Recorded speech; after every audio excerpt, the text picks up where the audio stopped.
Good morning. A word of welcome to all of you to the William Lazareth Lecture and Convocation here at LTSP who are gathered in the room and are streaming us and will watch it later. We're delighted that you. Just a word of background before we move to what you all are gathered here to listen to. William Lazareth taught theology at LTSP for nearly 20 years. As anyone who knew him knows already, he was known as an incisive thinker, an astute churchman, an exceptional scholar and teacher. Students always to think and deeply about the traditions they had inherited and the church and world in which they would minister. But while the seminary benefited from his keen and inquisitive interest, Lazareth's legacy went well beyond the walls of the Mount Airy Seminary.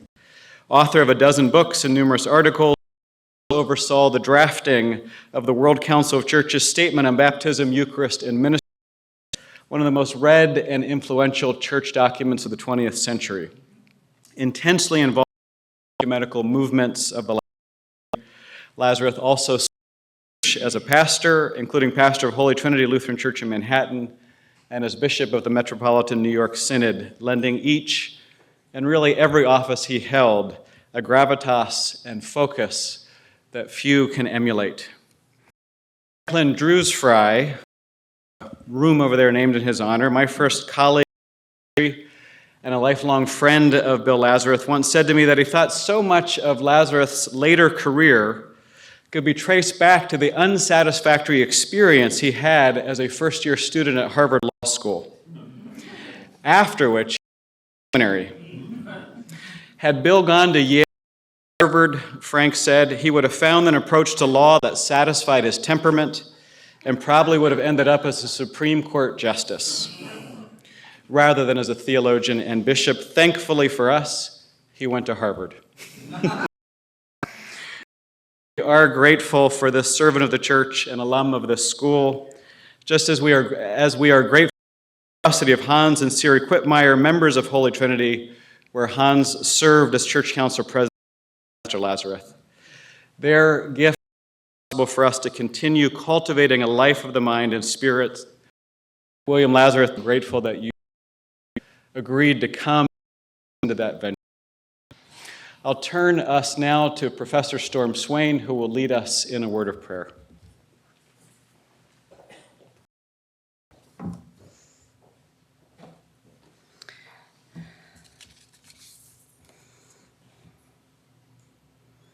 O give thanks to our God who is good, whose love endures forever.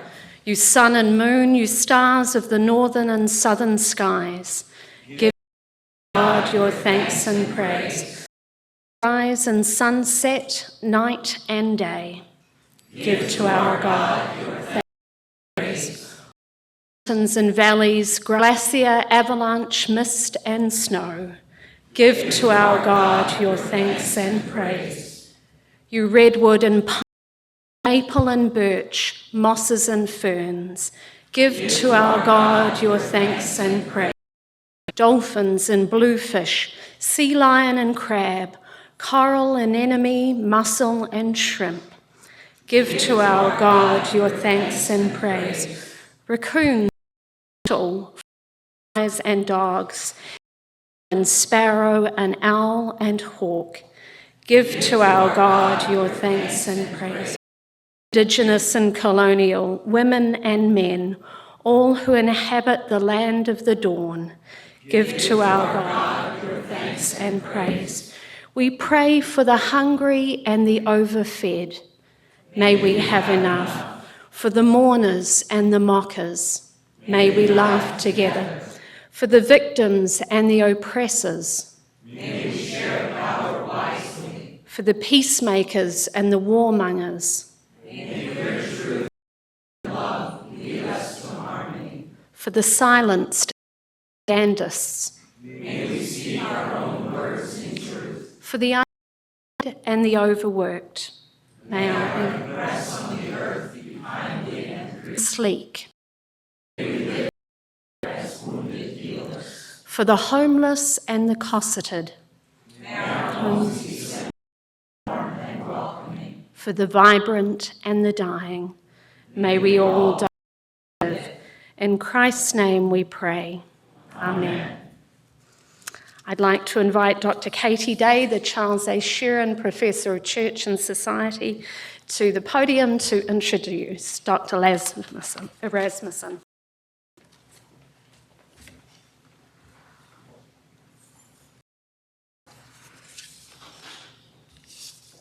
A delight and honor to be able to introduce Larry Rasmussen, who is a mentor I've never formally studied with, but a friend and a colleague.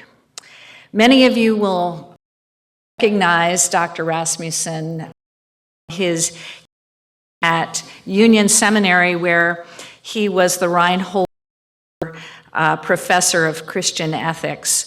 Prior to that, he was at West in Washington, D.C., where he taught ethics, and before that, at St. Olaf, so he comes with good Norwegian credentials. Larry was also the St. John's visiting professor here in 2006, and is fondly remembered not only for his Bonhoeffer seminar, but also for his voice to the seminary choir. And we haven't quite recovered since you left the choir, Larry. He is well-known in the field of social ethics. Dr. Rasmussen is the president of the Society of Christian Ethics and the editor of the Annual of the Society. He moderated a unit within the World Council on justice, peace, and education. He is recognized for his leadership, serving the boards of St. Olaf and LTSP, our sister seminary in Chicago, and has been given many awards, including the Sittler Award for Outstanding Leadership in Theological Education and the Bernice Fellman Award for Distinguished Christian Ministries in Higher Education. He was honored in 2004 when he for his work, particularly in ecological issues. He has been prolific in writing as well as speaking and organizing. Written books on the Bible and Christian ethics, and then a well-known book on Robert, another on Dietrich Bonhoeffer, and he was an editor of one of the editions of the Bonhoeffer works in English. But he has found his true stride, his true love in environmental ethics, and so he's written, co-written books, and particularly solo written Earth Community, Earth Ethics. Came out in '96. The one that is in the back, Earth Honoring Faith, Religious Ethics in a New Key, published by Oxford in 2012. So that is available at a cut rate, thanks to Oxford, and Rasmussen to sign any books that are purchased. When he and his wife retired, they moved to Santa Fe, New Mexico, and it is debatable whether he was retired or retreaded. He has been very involved while doing organized seminars on issues around environmental justice at Ghost Ranch, and if you've never been there or those seminars, please put. He's also been involved with the Interfaith Power and Light organization, and he met last night the Pennsylvania chapter of that group. He's worked on many issues, including the Living campaign, which was successful there, and just returned from 6 weeks in Scotland with celebrating their 50th wedding anniversary.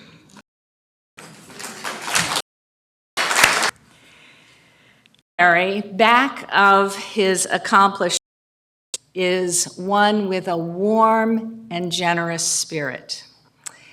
His is a brilliant mind, and yet his mind, who is happiest in dialogue. He knows that we're smarter together.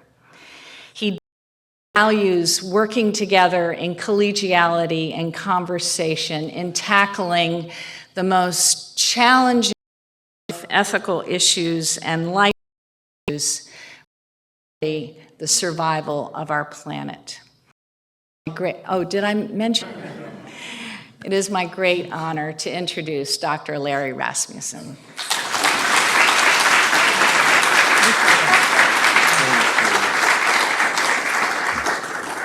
Good morning. I was at lately where the person told missing Desmond Tutu, and Archbishop Tutu said upon coming to the podium, "You forgot to mention my humility." That's where that comes from. Well, good to be back, and congratulations to the seminary, 150 years and a new president. You only have 149 years to go here for the next stretch. And it's a personal pleasure to be giving the William Lazareth lecture. Lazareth I learned from, and he was my bishop when we were members at Trinity Evangelical in Manhattan. You will find very shortly that I'm a severe critic of capitalism, but it doesn't kick in until those books are back there. So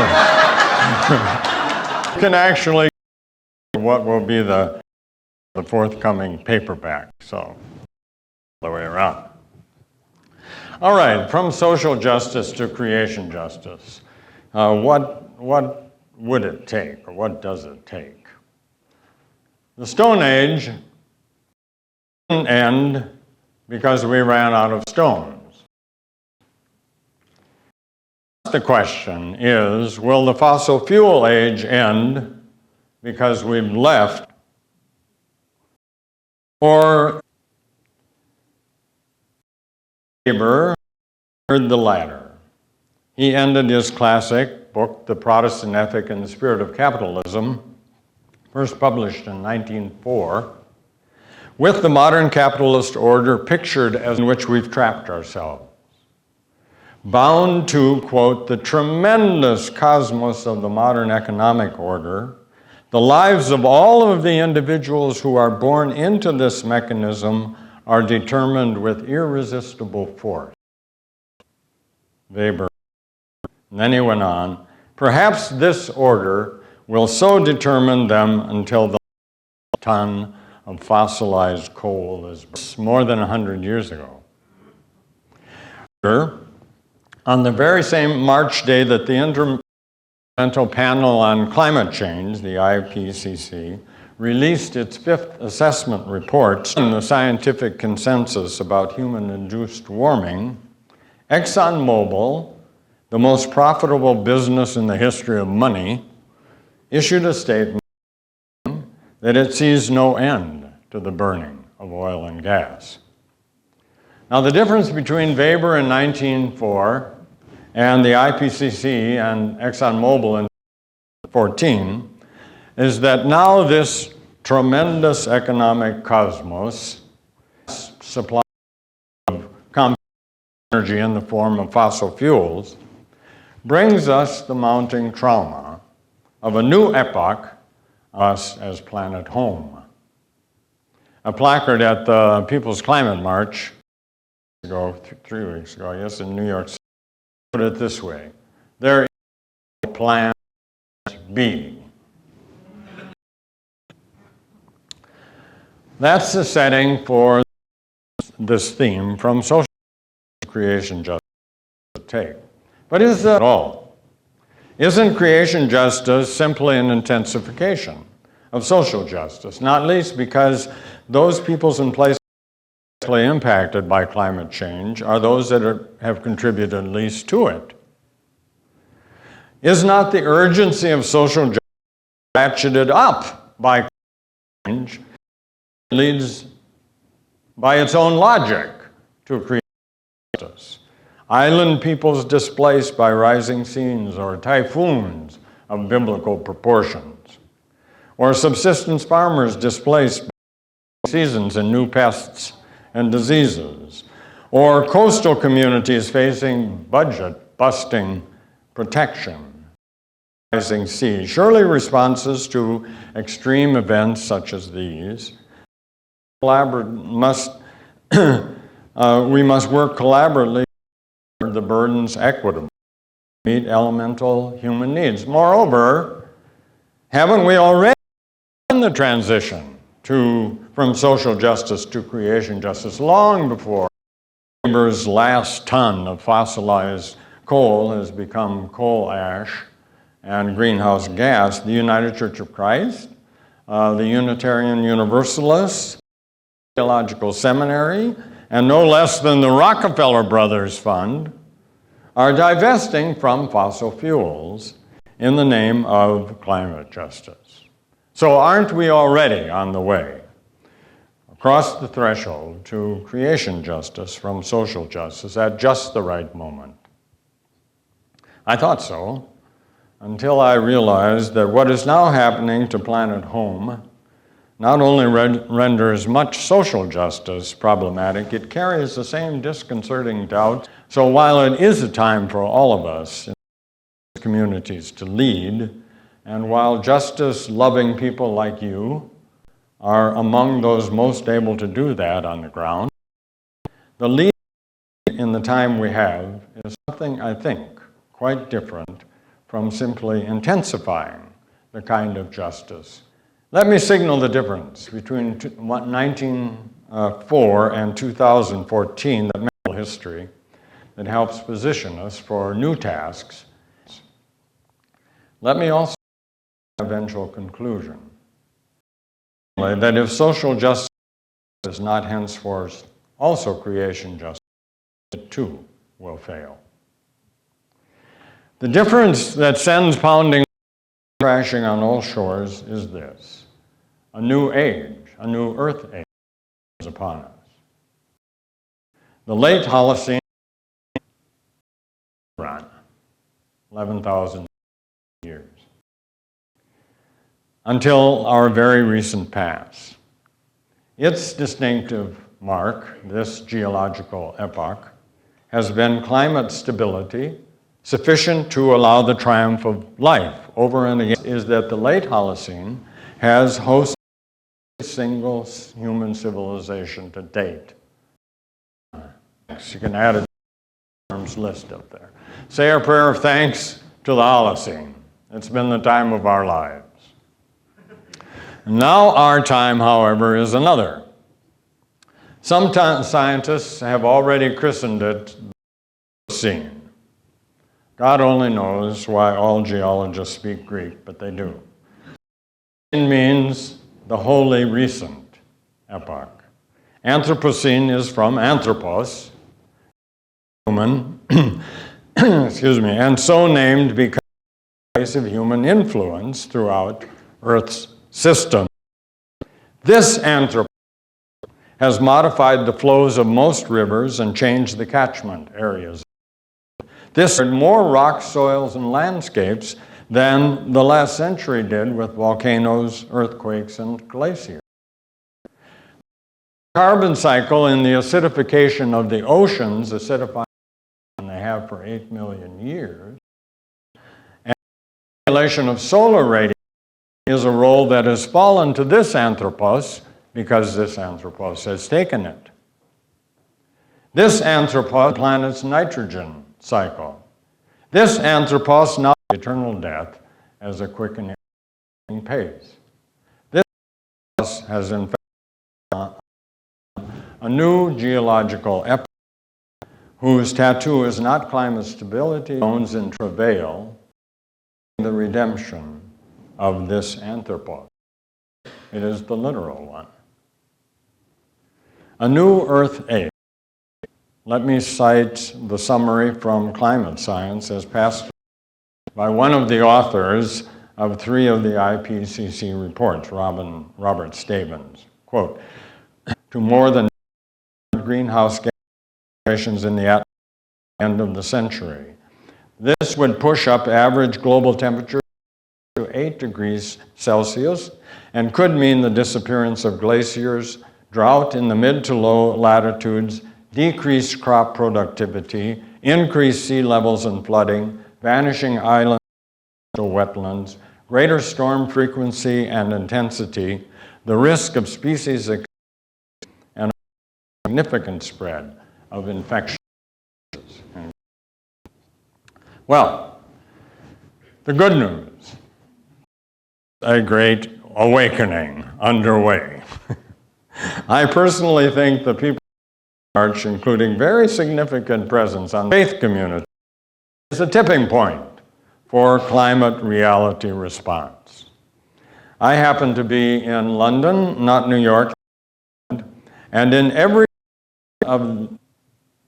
can't read all that, but it was a Big Ben. Houses of Parliament themselves were pictured underwater except for Big Ben, and across the top, which you can't see. Next time, it won't be biblical. Other words, they announced the people march in London for September 21st. 40,000 people. Yet whether or not the bells that toll have been heard, they are, certain of three things that were not self-evident for Max Weber.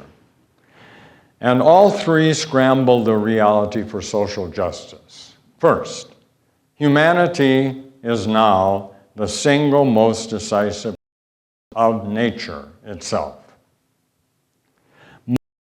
Most of the natural world are currently embedded as part of human systems or profoundly by human systems. High atmosphere, that includes the ocean depths, the polar regions. It was never thus, but it is now, and for all foreseeable futures. Future generations are going to look back at us in wonder, fear, and anger. Secondly, nature has changed course. The scientists of the International Geosphere-Biosphere Program claim that, quote, evidence from several millennia shows that the magnitude and rates of human-driven changes to the global environment are in many cases unprecedented. And their conclusion, quote, there is no previous analog for the current operation of the Earth system. There is no previous operation of the Earth system. Industrial humanity has brought non-moment, a unique geologic epoch, and not just historic epoch. Third, in contrast to the climate stability of the Holocene, the mark of the Anthropocene, climate volatility and uncertainty. Okay, what does this wild, non-analogous mean for social justice and crisis? If our swollen powers, to say are now exercised cumulatively across generational time, aggregately throughout ecological systems, and non-intentionally over evolutionary futures, then the time and space dimensions of both human agency and human responsibility are stretched beyond anything humans have known. If no natural goes untouched and unchanged by both human goodness and human molestation, then everything turns consequences not just for present as well as future generations of mankind, but for all the other relatives on the ark. And in Ark 2, I think, captured Archer's attention in New York. There was an ark on the streets. Let me bare my soul. I find this of human impact and responsibility a frightening prospect for two reasons. First, while the new reality means the ascendancy of ethics for our era as an utterly practical affair, because everything turns to choice and actions, our canons and institutions of moral responsibility and justice don't begin to match the down and dirty consequences of action and power.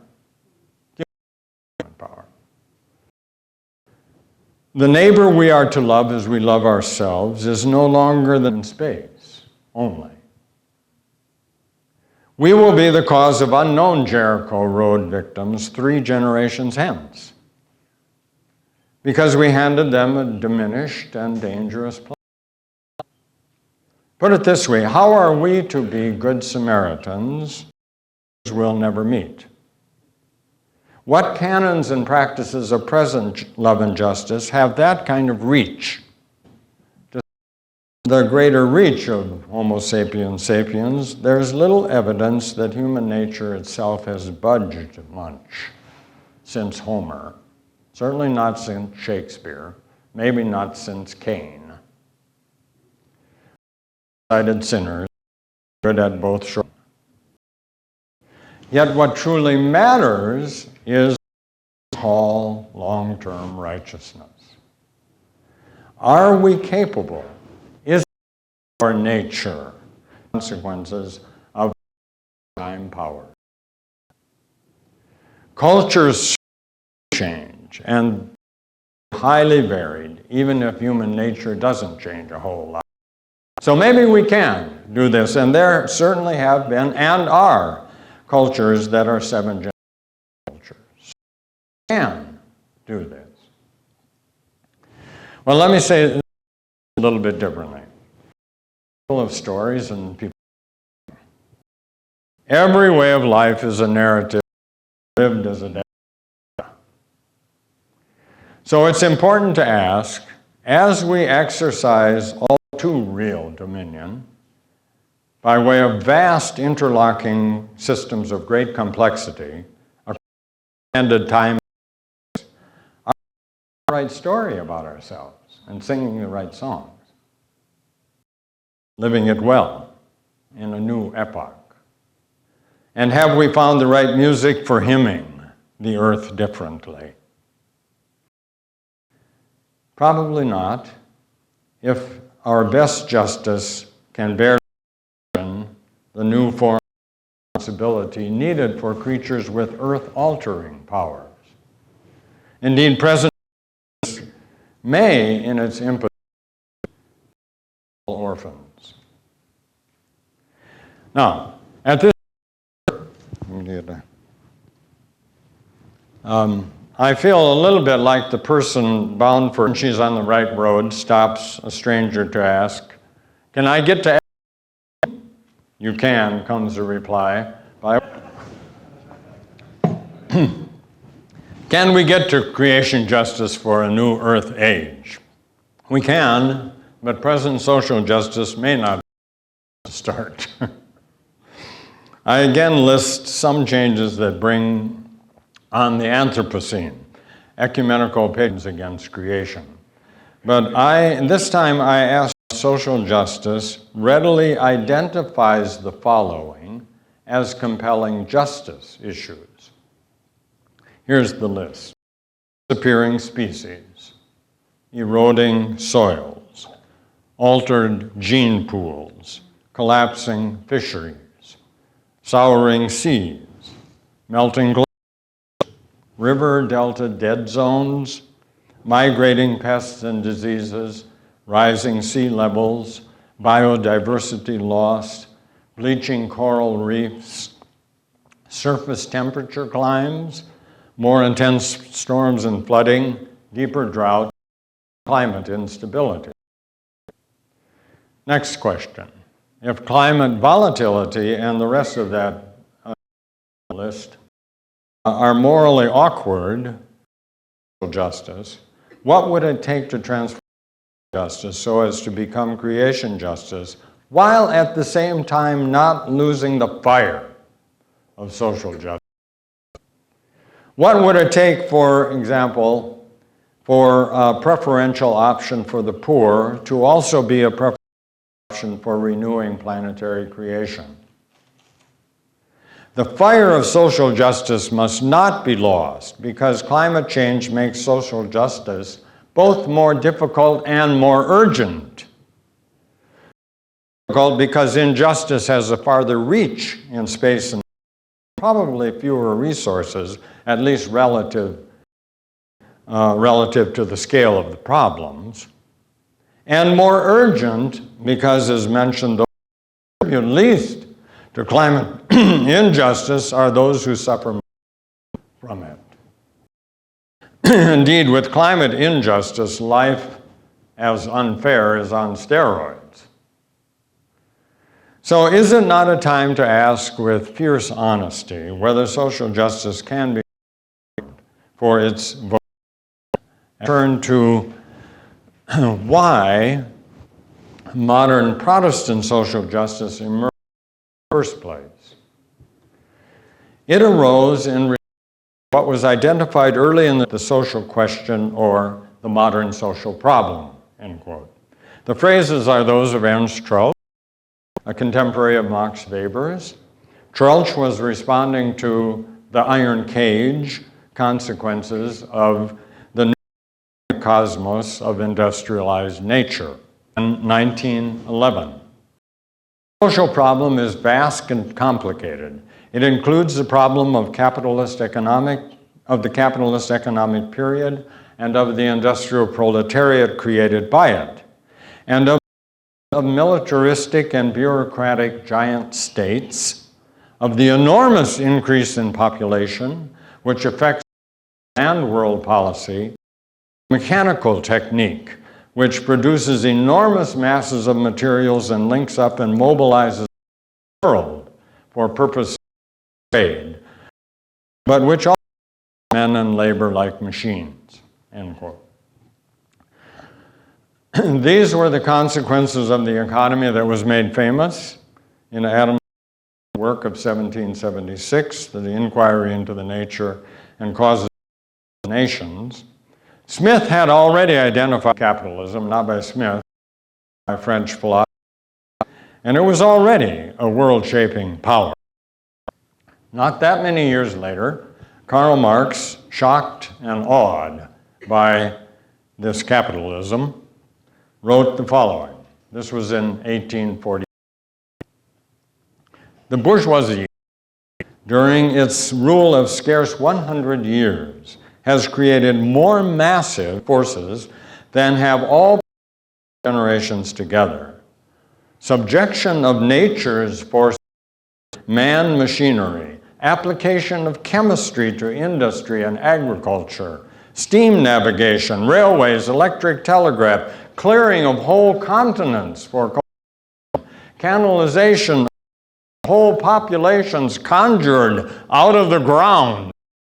What earlier century that such productive forces slumbered in the lap of social labor? 1848 was barely the cusp of the application of chemistry to industry and agriculture, clearing of whole continents for cultivations conjured up out of the ground.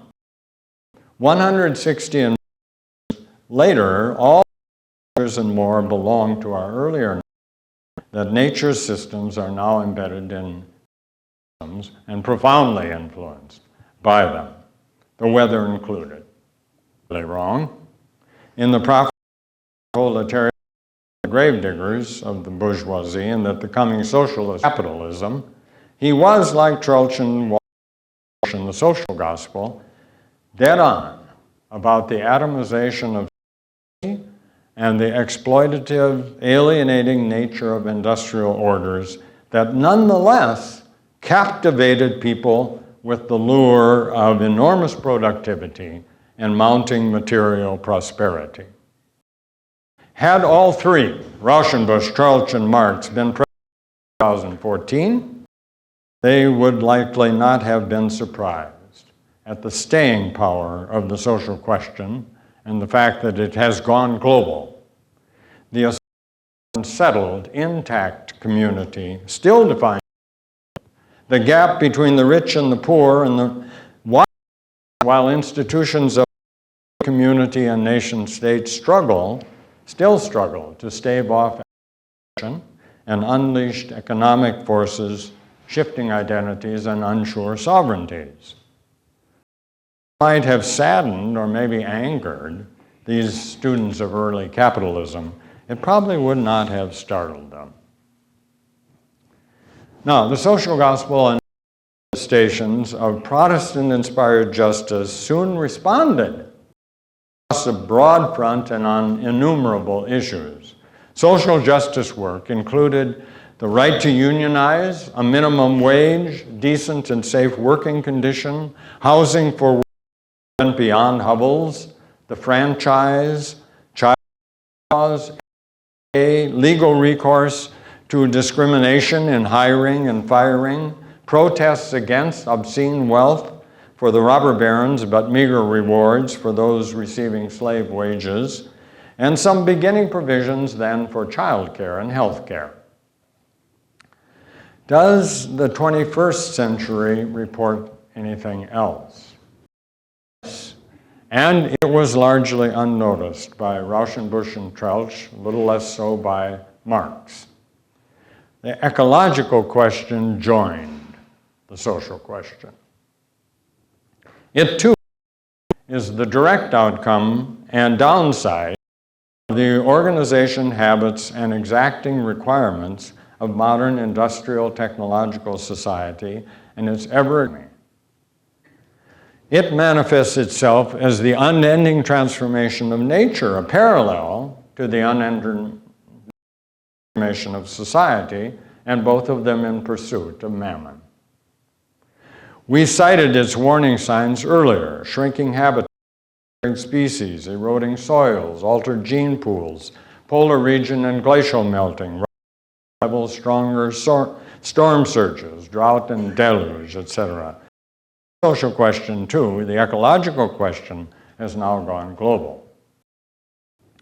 Now, I've crawled back through this history so that we notice what has largely gone from our notion of justice, namely the world as worthy of such reverence that it might make moral claims upon us or itself be the recipient of due justice. The People's Climate March may here too. Historically, Protestant social justice has effectively affirmed the tremendous cosmos of the industrial paradigm.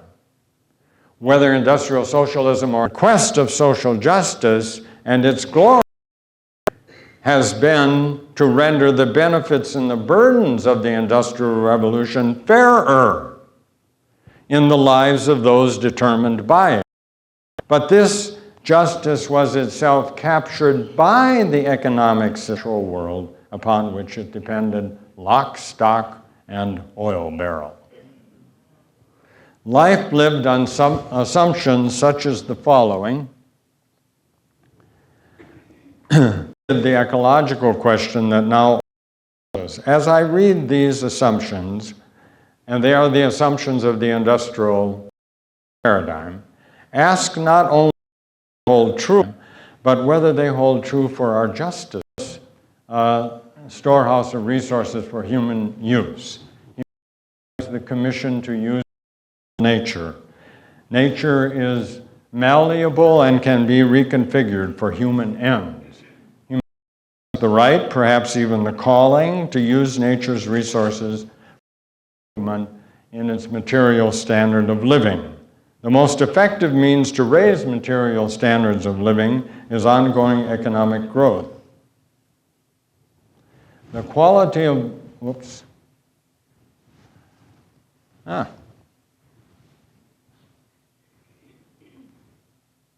right. I've skipped here. The quality of life is ever-expanding material abundance. The future open, these are on my sheet, not yours, systematic material possible, and through careful use of human powers, humanity can make history turn out right.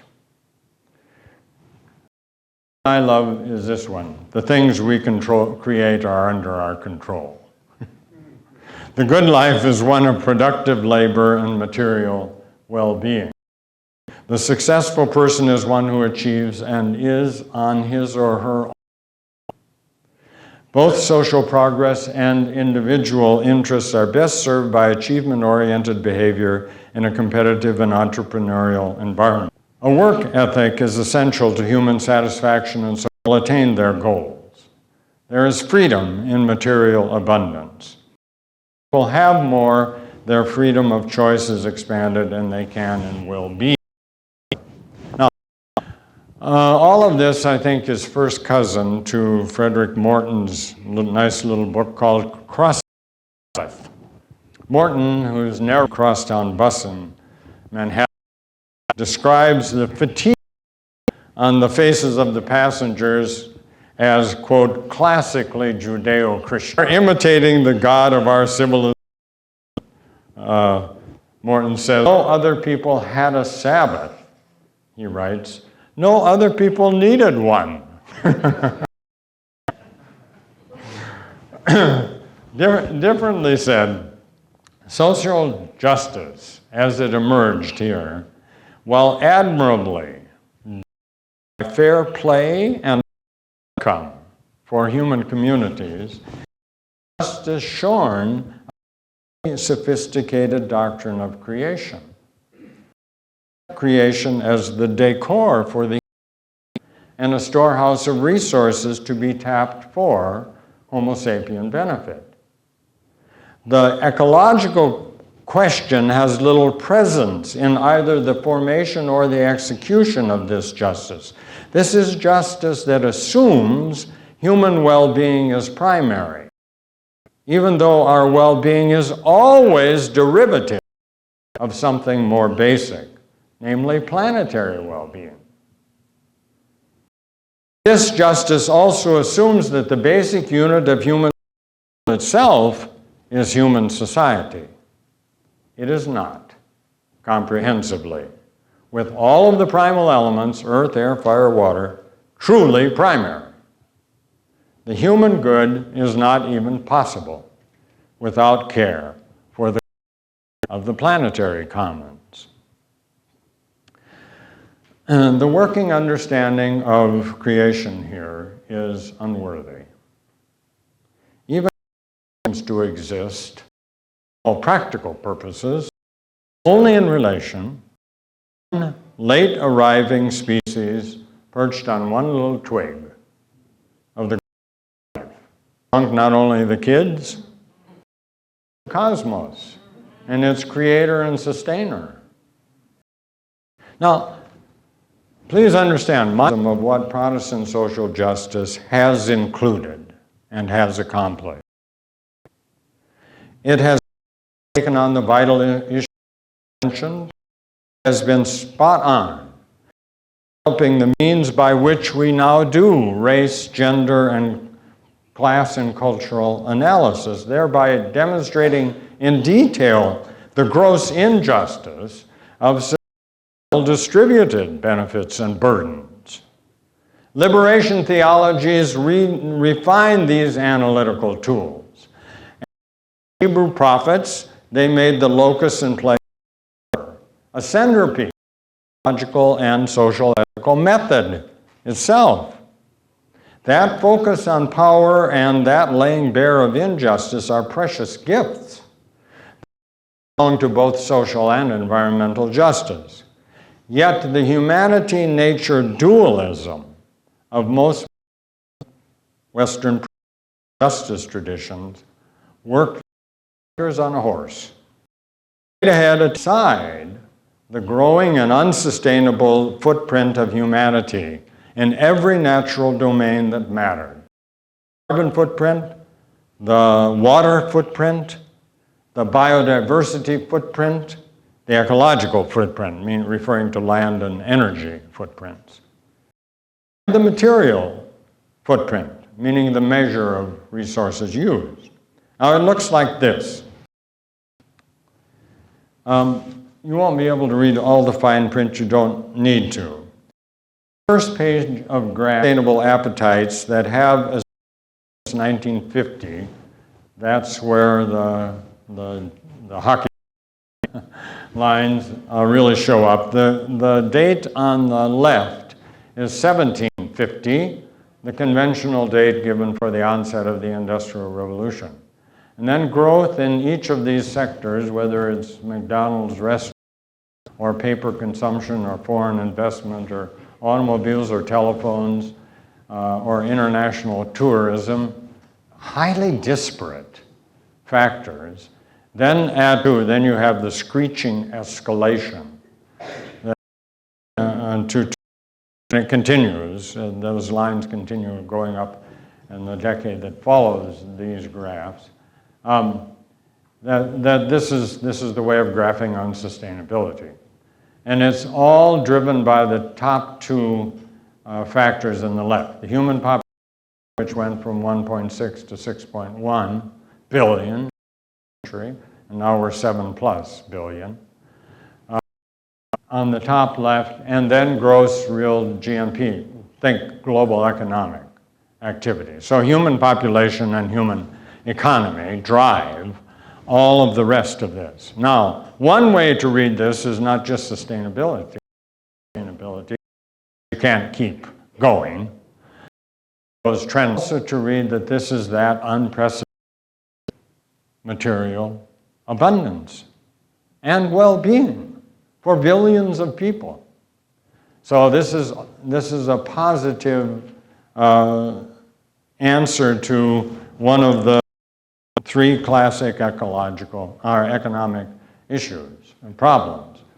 Can you produce enough to address human needs? And that one has been solved. You can, at least that's what we did in this screeching escalation, World War II.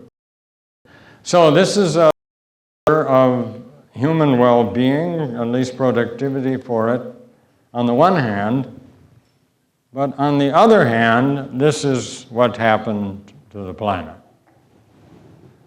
So the top three across from left to right are the greenhouse gases. And then you see others on temperature change, the bio of the oceans, global terrestrial systems, ozone, and so on. Hockey stick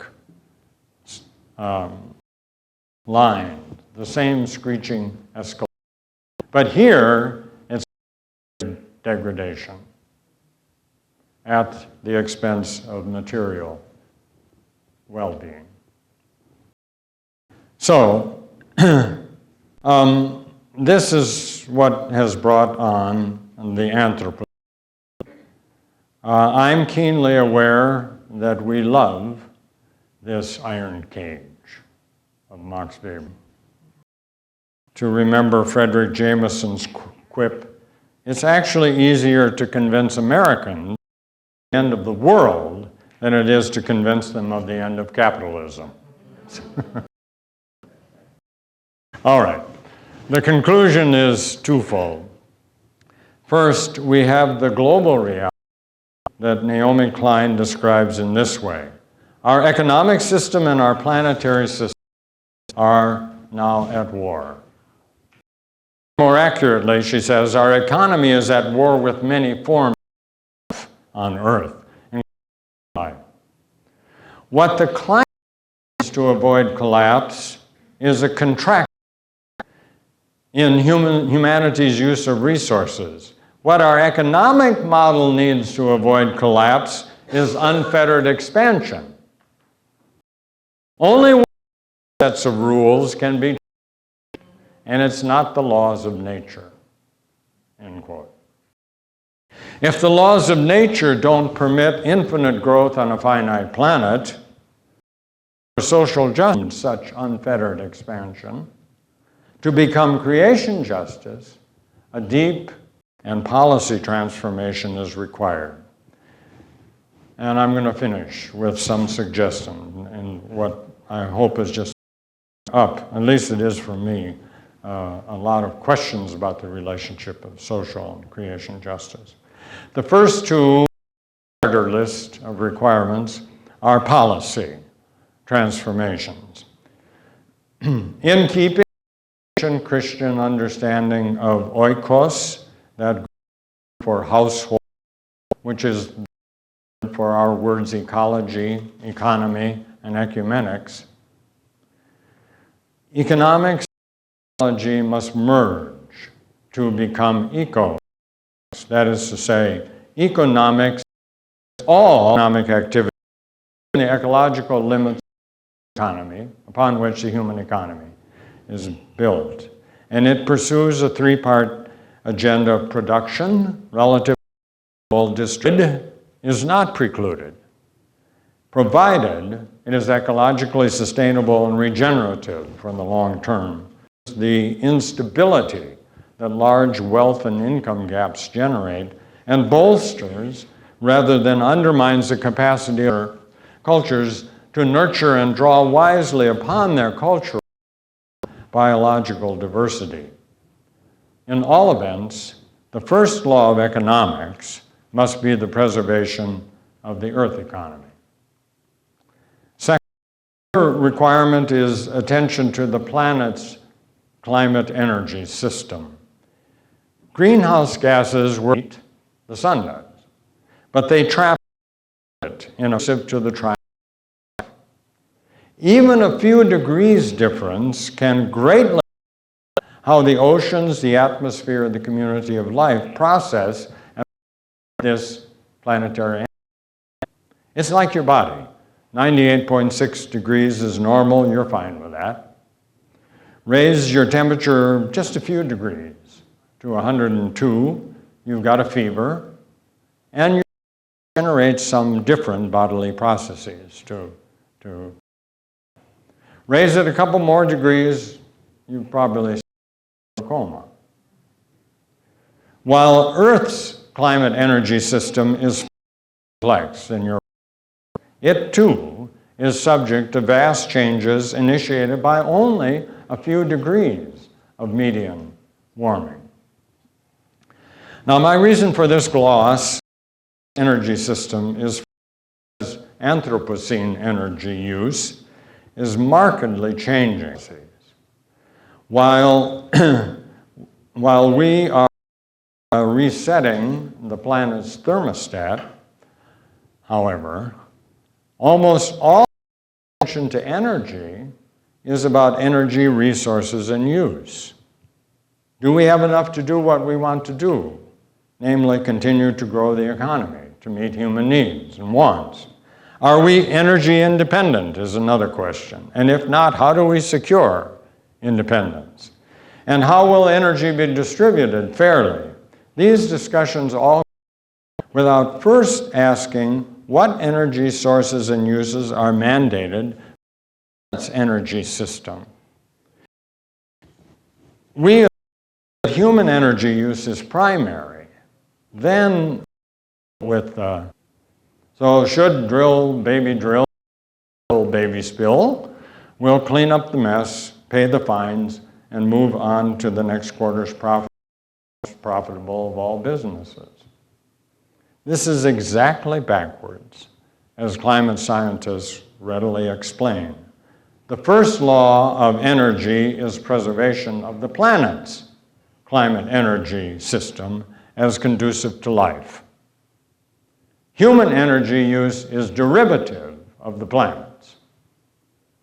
This is parallel to our assumption that the first law of the human is preservation of nature's economy. Still, getting to economic and energy policy, getting it right, that is not likely sufficient for creation. So heal for planetary creation mandatory. A gut connection that is both honoring and earth healing as well as God praising and God fearing. Community of life is bone of my bone and flesh of my flesh, and is the unmerited, awesome gift gracious God. Gut love for creation, always apparent in our justice work, entails the following, and I finish with these. First, the conviction that all creation is sacred, not only human life. At the New York City's Department of Sanitation can say, quote, everything in the universe, our salvage, the garbage of exploded stars, and every universe, ourselves included, is sacred. It's all garbage, and it's also to be able to say, creation is worthy of awe, wonder, respect, and reverence. That's the definition of sacred. Creation and the incomparable gift of life, it's pure grace, bears a value beyond the value by the industrial time and global consumerism. The value conferred by this cosmos, our present one, is unrelentingly, qualifiedly utilitarian. It is value as determined by humans in light of its use to humans as masters of the house. This unqualified utilitarian ethic is an ethic in which nature's value is market value, and no more. An ethic with no place for the sacred, the mysterious, the numinous. It's the kind of thin, secular value that is wrecking the planet and profiting by it. So N. Scott Momaday is right. Quote, the most important thing to do on the planet is reinvent the sacred, end quote. Or to summon Max Weber again, the task is to counter the development of nature by our modern and monetized cosmos with a re-enchantment to nature what it has been. Of mystery and wonder, the medium of the sacred and the presence of the divine. Alice Walker understands re-enchantment. The more I wonder, she says, the more I... Market value neither wonders nor loves. Now it's vital to add that sacred creation is really seamless. As in the Hebrew Bible and in ecological science, the fate of the joined fate, just as its origin. Second, creation as sacred and asking justice of it for its well-being with ours. Two, second element, worthy God talk. Worthy God talk gathers in all of Earth's voices to sing the hymn of creation, or to reflect creation's shine of the holy. God talk that does encompass all 13.8 billion years of the universe's pilgrimage to date, and the immense wheel to 100 billion galaxies, each swimming with like numbers of stars and who knows how many weird planets. That does in all the species come and gone, as well as those leaving as we speak. And God talk that does not embrace the whole of life in all of its misery is unworthy. Shorn of the universe, the worship of God is worship of human species idol. It is God rendered in our own smudge image. In the Mass on the World, paleontologists and Prince himself praying, shatter, my God, through the daring of your revelation, the childishly timid outlook that can conceive of nothing or more vital perfection of our human organism, end quote. Worthy God talk, then, is about the mystery of matter and its drama. It's an invitation to sing with all the people who join in the hymn of all creation, Lutheran liturgy, so as to, however partially and to the carnal presence of the uncontained God. The uncontained God is the God of creation justice. The last element of creation justice is an upgraded understanding of ourselves, an improved anthropology, if you will.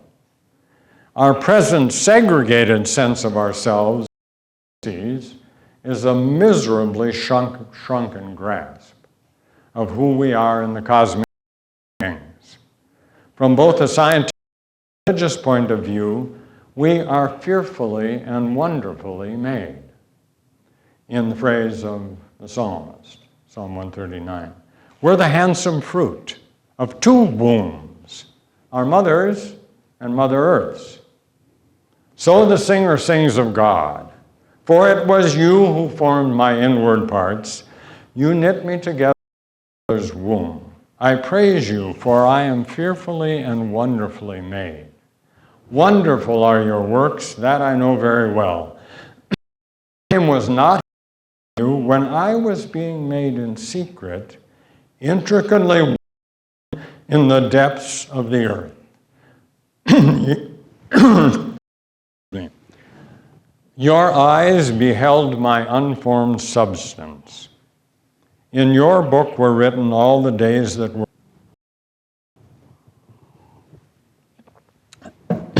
to be fearfully and wonderfully made.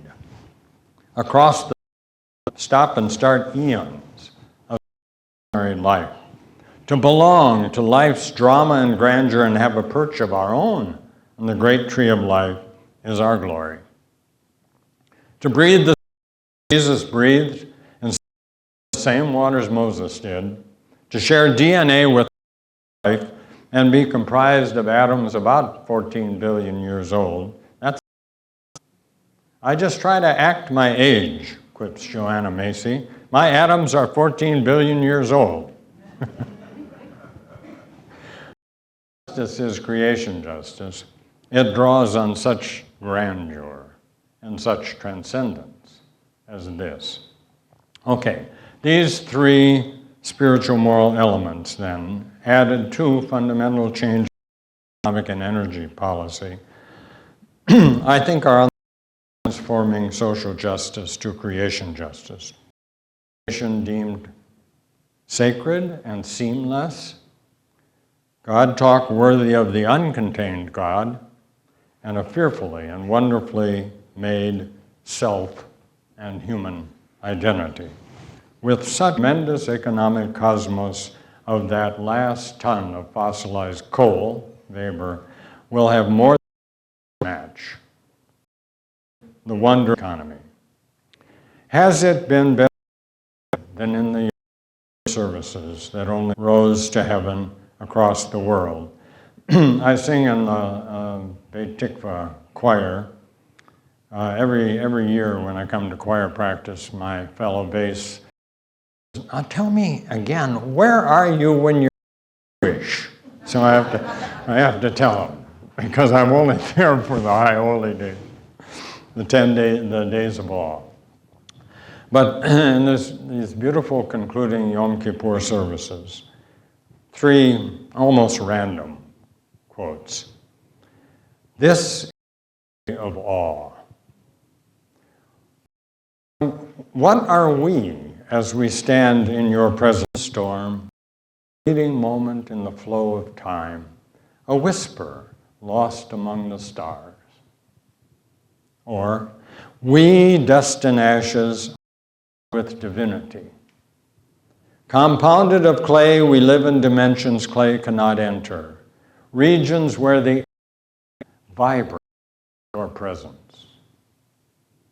And alas for those who cannot sing, but die with all their music in them. Let us treasure the we have and resolve to use it well.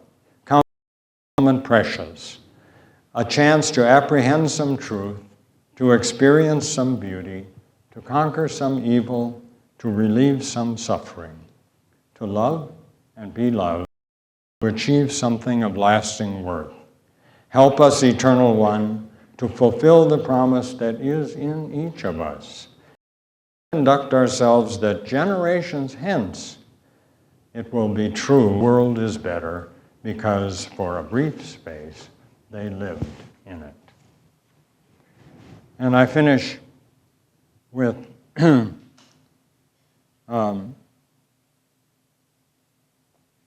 oops. Here. Images portrays what I think creation justice at its best would look like now in this new, the epoch, the Anthropocene. This Tree of Life by Kristen Gallagher, artist, is a triptych that she fashioned at Holden Village. It's Revelation 22. So it's the waters that flow from the throne of God through the streets of the city. Side of the waters that flow are the tree of fruits for all season.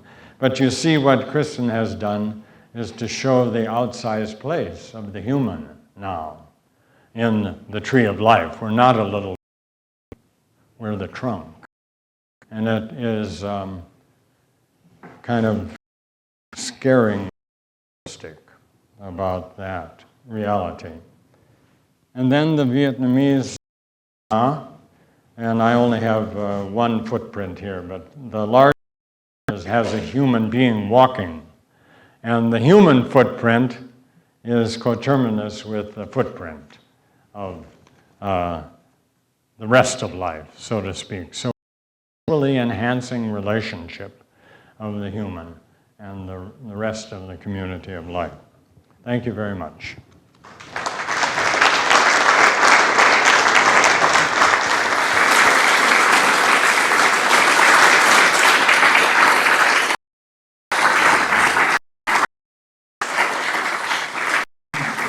Thank you so much. I think that do we have a few minutes for questions? Why not? Yes, we do. Answer them. I wasn't talking about fielding them. Yes, please. You might say the eternal capacity of creation to absorb, go at it. I studied mechanical engineering. I remember the whole idea of reservoirs, where how we were taught to, for any engine or power plant design had to do with that, exactly. Part of the designing a plant, power plant or an engine was that the air, the water, the natural resources were internally able to absorb the energy, whatever we were throwing at it. So Yeah. Throwing back Yeah. your presentation. Well, indeed. And I was first started teaching conversation with a colleague in the chemistry department at St. Olaf, and we got to talking about whether or not we could keep throwing things at the rest of nature. We did get to the question, is there a point at which you no longer have that enormous capacity of nature to be resilient, and it is obviously impressive.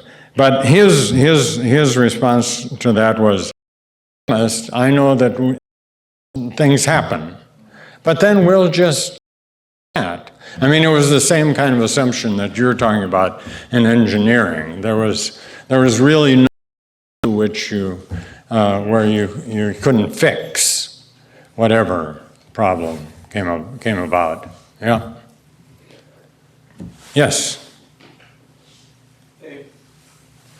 I'm wondering, having heard you at the end, extolling the quote from Psalm 139, will praise holy and wonderful and made.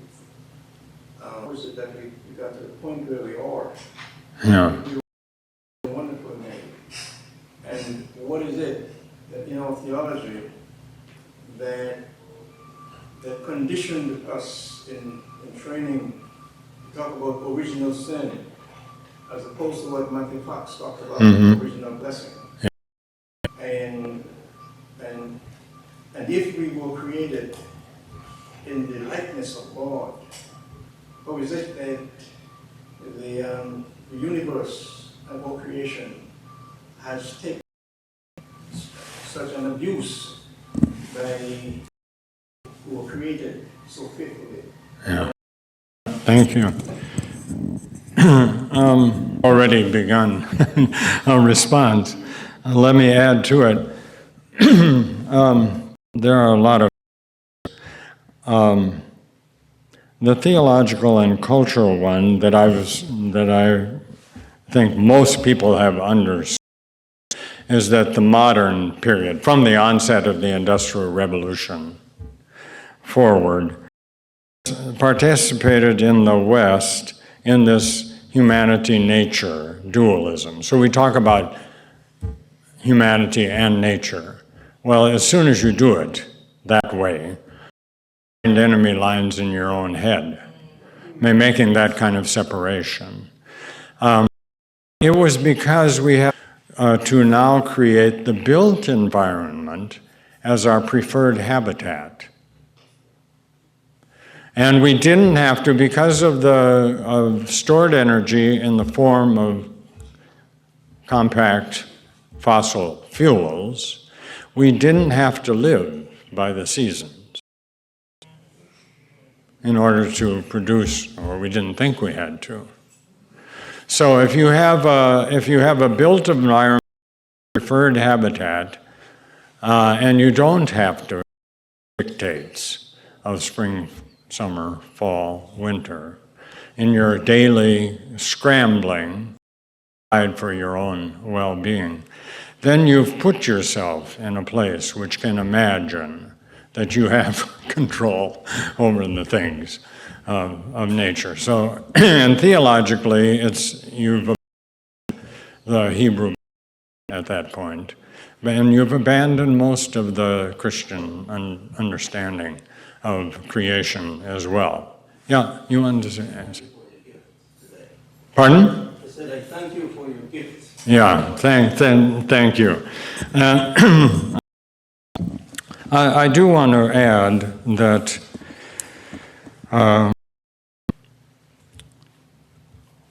we're going to revisit the understanding of sin in the Anthropocene. And I don't know kind of where to start here. It's probably not with original sin and original blessing. But if the reality is that planetary systems are impacted by our choices and actions, then understanding what it is that so shrinks the limits of our responsibility to what is close at hand. We're going to have to look at that all over. I'm talking about sin, probably close. Yeah, you don't want to start talking sin, or we'd be out. It'll be a long afternoon. So, thank you all for being here. You are invited to lunch with Dr. Rasmussen, and Other people are invited to buy books. And other people are invited. He will sign, and Kathy will be gladly taking checks and cash. So thank you so much for being here.